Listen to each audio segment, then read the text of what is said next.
भारत में विदेशियों का आगमन क्लास 2 में आपका स्वागत है। पुर्तगाली, डच, अंग्रेज़, दानिश और फ्रेंच ये भारत में आने वाले विदेशियों का क्रम है और आपको इसी क्रम में इसको याद करना है। डच लोग नीदरलैंड के रहने वाले थे। 1602 ईस्वी में डचों ने भारत के साथ व्यापार करने के लिए डच ईस्ट इंडिया कंपनी की स्थापना की और 1604 ईस्वी में डच जहाजी बेड़ा कालीकट पहुंचा। और आपको याद होगा कि 1498 में वास्को डी गामा भी कालीकट ही पहुंचा था। डच ईस्ट इंडिया कंपनी का अन्य नाम वेरिंगदे ओस्ट इंडीज़ कंपनी था। डचों ने भारत में मछलीपट्टनम, जिसको कि मसूलीपट्टनम भी बोलते हैं, पेटापोली तथा पुलिकट आदि स्थानों से व्यापार करना शुरू किया। डचों ने पुर्तगालियों को पूर्वी द्वीपों जैसे जावा, मलाया, सुमात्रा, इंडोनेशिया आदि से विस्थापित कर दिया। यानी वहाँ से डचों ने पुर्तगालियों को हरा करके बाहर कर दिया। डचों का मुख्य उद्देश्य भारत पर राजनीतिक अधिकार स्थापित करने के बजाय पूर्वी द्वीपों जैसे जावा, सुमात्रा, इंडोनेशिया आदि पर व्यापारिक आधिपत्य स्थापित करना था। 1641 ईस्वी में डचों ने पुर्तगालियों से मलक्का तथा 1658 ईस्वी में लंका को जीत लिया, यानी श्रीलंका को। बेदारा या चिनसुरा, जो कि बंगाल में स्थित है, का युद्ध 1759 ईस्वी, यह एक इम्पोर्टेंट युद्ध है। इस युद्ध में अंग्रेज सेनापति फोर्ड ने डचों को निर्णायक रूप से पराजित कर दिया। यानी अब अंग्रेज़ों ने डचों को पराजित करके उन पर अनेक शर्तें लाद दी कि वो भारत में सैनिक भर्ती नहीं कर सकते हैं। क्या सैनिक भर्ती नहीं कर सकते हैं, किलेबंदी नहीं कर सकते हैं, सैनिक भर्ती नहीं कर सकते, किलेबंदी यानी फोर्ट नहीं बना सकते, किलेबंदी नहीं कर सकते और युद्ध नहीं कर सकते। ये सारी शर्तें इन्होंने डचों पर लगा दी।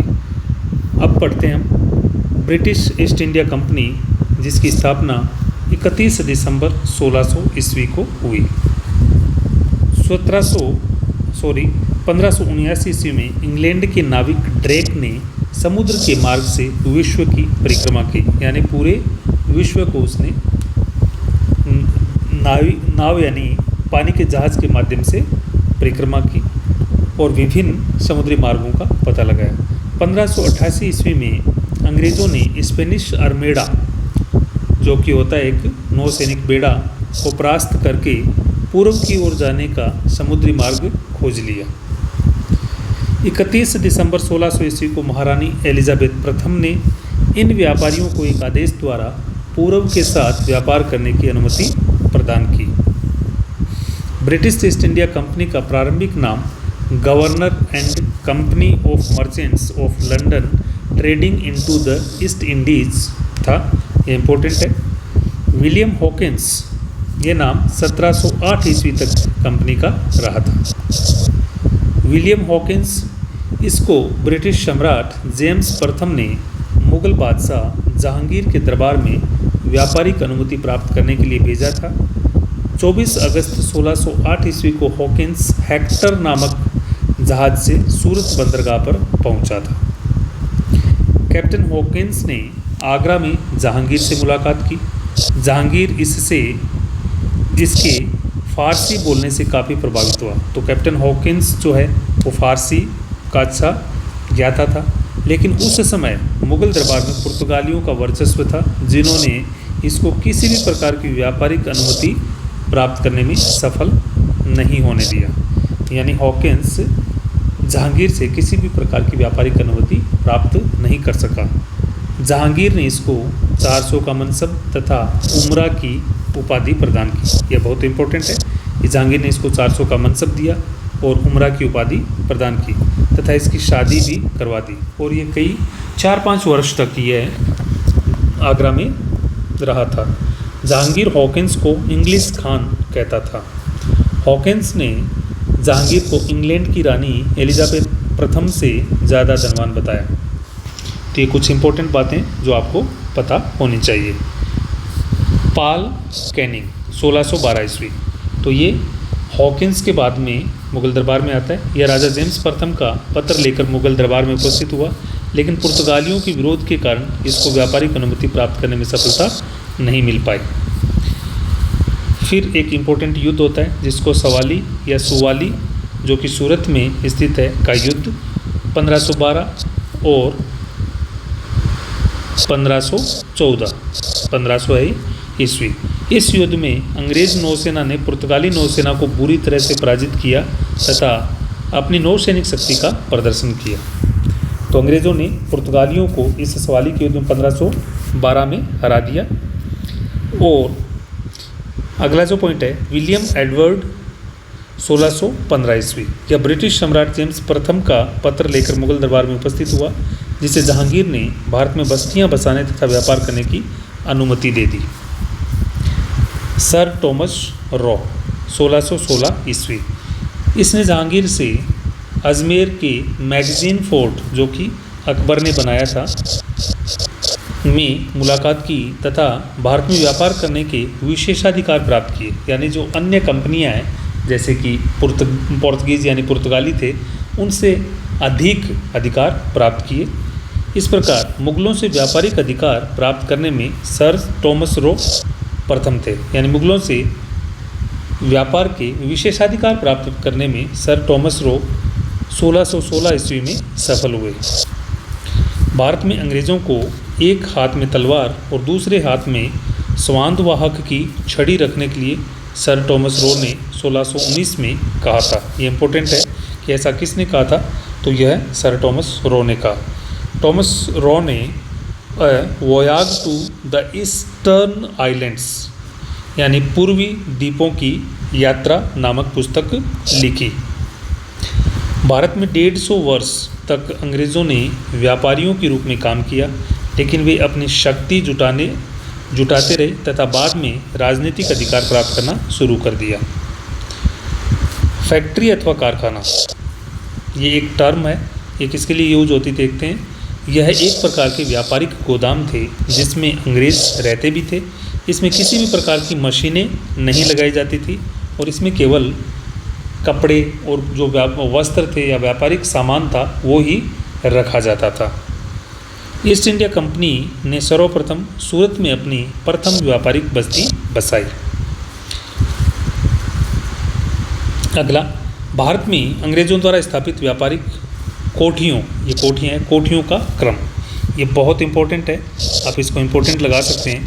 तो देखते हैं, वैसे सबसे पहले 1608 ईस्वी में सूरत में प्रथम व्यापारिक कोठी की स्थापना की, लेकिन इसको आधिकारिक अनुमति प्रदान नहीं की गई थी। प्रथम कोठी फिर कौन सी है, मसूलीपट्टनम या मछलीपट्टनम 1611 ईस्वी में अंग्रेज़ों ने प्रथम आधिकारिक व्यापारिक कोठी स्थापित की मछलीपट्टनम में। द्वितीय सूरत 1613 ईस्वी में।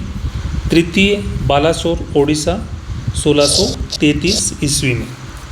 चतुर्थ मद्रास 1639 ईस्वी, यहाँ पर फ्रांसिस डे नामक अंग्रेज़ ने भारत में प्रथम अंग्रेज़ दुर्ग फोर्ट सेंट जॉर्ज नामक 1641 ईस्वी में बनवाया। मद्रास अंग्रेज़ों की भारत में प्रथम प्रेसिडेंसी था। इम्पोर्टेंट है ये कि भारत में अंग्रेज़ों की प्रथम प्रेसिडेंसी कौन सी थी, मद्रास प्रेसिडेंसी। जो पंचम व्यापारिक कोठी अंग्रेज़ों ने वह हुगली बंगाल में 1652 ईस्वी में बनाई। जहांगीर के पुत्र शाह शुजा, जो कि बंगाल का उस टाइम का था गवर्नर था, के परिवार की एक महिला का उपचार डॉक्टर बोटन के नेतृत्व में किया गया, जिससे खुश होकर शाह शुजा ने 1651 ईस्वी में ब्रिजमैन नामक अंग्रेज़ अधिकारी को 3000 रुपये वार्षिक के बदले बंगाल में अंग्रेज़ों को चुंगी रहित व्यापार करने की अनुमति प्रदान कर दी। षष्ठम जो कोठी है वो है बॉम्बे में 1668 ईस्वी में। मुंबई को विकसित करने का श्रेय गेराल्ड कोंगियार को है। सप्तम कलकत्ता 1699 ईस्वी। जोग चारनाक नामक अंग्रेज़ ने सुतनाती कालिकाता और गोविंदपुर नामक 3 गांवों को मिलाकर कलकत्ता नगर को विकसित किया। ये इंपॉर्टेंट है कि कलकत्ता नगर का विकास किन किन गांवों से मिलाकर किया गया, तो सुतनाती, कालीकता और गोविंदपुर, इन तीनों को मिलाकर कलकत्ता नगर को विकसित किया। चारनाक को कलकत्ता का संस्थापक माना जाता है। चारनाक ने फोर्ट विलियम का निर्माण सम्राट विलियम तृतीय के नाम पर कलकत्ता में करवाया। अगर आपको ये वीडियो अच्छा लग रहा है तो चैनल को सब्सक्राइब करें और वीडियो को लाइक एंड शेयर ज़रूर करें। जो अगली व्यापारिक कंपनी है वो है दानिश, और ये थे डेनमार्क के रहने वाले, और 1616 ईस्वी में ये स्थापित होती है। डेनमार्क के राजा क्रिश्चियन IV ने एक चार्टर के माध्यम से 17 मार्च 1616 ईस्वी को दानिश ईस्ट इंडिया कंपनी की स्थापना की। इन्होंने अपनी व्यापारिक कोठियों की स्थापना ट्रांक्यूबर, तमिलनाडु में 1620 ईस्वी में तथा श्रीरामपुर, जिसको श्रीरामपुर भी बोलते हैं, बंगाल में 1676 ईस्वी में की। भारत में इसका मुख्यालय श्रीरामपुर बंगाल में था। अब आती है जो अंतिम ईस्ट इंडिया कंपनी है भारत में आने वाली, वो है फ्रेंच ईस्ट इंडिया कंपनी 1644 ईस्वी। फ्रेंच ईस्ट इंडिया कंपनी का फ्रेंच भाषा में जो नाम था वो है कॉम्पेगनी française pour le commerce des Indes orientales. French East India Company की स्थापना लुई 14वें के मंत्री कॉलबर्ट ने 1644 ईस्वी में की। इस कंपनी का लक्ष्य भारत के साथ व्यापार करना, उपनिवेश स्थापित करना तथा ईसाई धर्म का प्रचार करना था। कंपनी ने 1669 ईस्वी में मछलीपट्टनम में तथा 1674 ईस्वी में पांडिचेरी में अपनी व्यापारिक कोठियाँ स्थापित की। कोलकाता के नज़दीक चंद्र नगर में फ्रांसीसियों ने अपनी व्यापारिक कोठी स्थापित की। आगे चलकर भारत में केवल 2 कंपनियों का प्रभुत्व रहा, जिसमें एक ब्रिटिश ईस्ट इंडिया कंपनी तथा दूसरी फ्रेंच ईस्ट इंडिया कंपनी थी। राजनीतिक शक्ति प्राप्त करने के लिए फ्रेंच ईस्ट इंडिया कंपनी तथा ब्रिटिश ईस्ट इंडिया कंपनी के मध्य 3 युद्ध हुए, जिनको कर्नाटक या कार्नेटिक वॉर्स कहते हैं। इन युद्धों में अंततः विजय ब्रिटिश ईस्ट इंडिया कंपनी की हुई, और जो फ्रांसीसी या फ्रेंच ईस्ट इंडिया कंपनी थी वो कुछ क्षेत्रों जैसे पांडिचेरी, मलाया आदि तक ही, पांडिचेरी और माहे जो ये क्षेत्र है इस तक ही सीमित रह गई थी। तो ये था अपना वीडियो, और इसके साथ ही भारत में जो विदेशियों का आवागमन है उनका हमने पुर्तगालियों से शुरू किया है और फ्रेंच पर आकर ख़त्म हुए। इससे ज़्यादा इस टॉपिक पर और कुछ नहीं है। तो इसके 2 वीडियो हैं जिनको आप देख सकते हैं, और इससे ज़्यादा कुछ पढ़ने की आवश्यकता नहीं है। Thanks a lot.